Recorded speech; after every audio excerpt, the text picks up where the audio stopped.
Do you think that you are not learning English fast despite putting in your efforts and time? You hesitate to communicate in English. Does it bother you that whatever you read doesn't stick? Today I am going to address this issue in this video. Hello everyone, welcome back to my channel. I hope all of you are doing great and staying safe.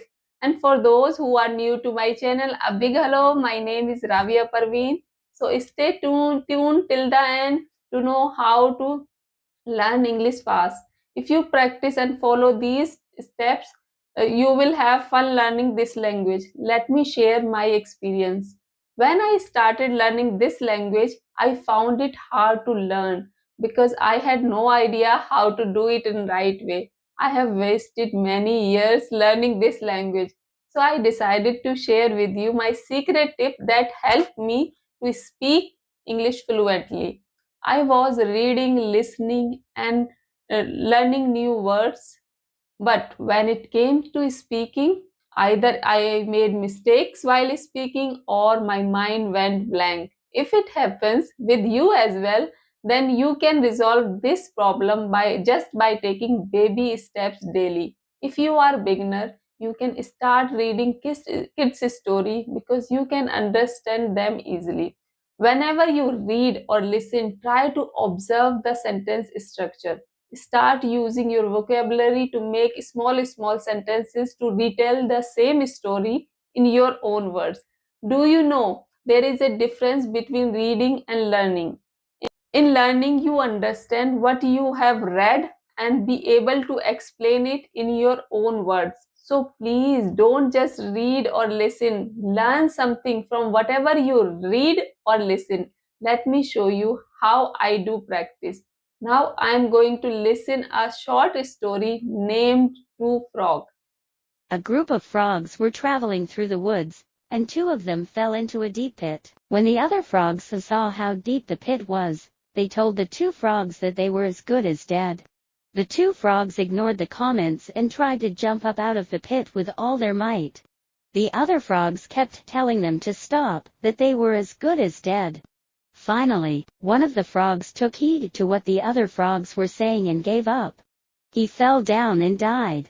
The other frog continued to jump as hard as he could. Once again, the crowd of frogs yelled at him to stop the pain and just die. He jumped even harder and finally made it out. When he got out, the other frog said, "Did you not hear us?" The frog explained to them that he was deaf. He thought they were encouraging him the entire time. Moral: there is power of life and death in the tongue. An encouraging word to someone who is down can lift them up and help them make it through the day. So be careful of what you say. Speak life to those who cross your path. The power of words. It is sometimes hard to understand that an encouraging word can go such a long way. After listening a story, take a pause to think how you can tell this story in your own words. Let me show you the demo quickly. This story is all about two frogs accidentally fell into a deep pit. When the other frogs see them, they think they cannot come out because the pit was too deep. So they advise them not to hurt themselves trying to come out of this pit.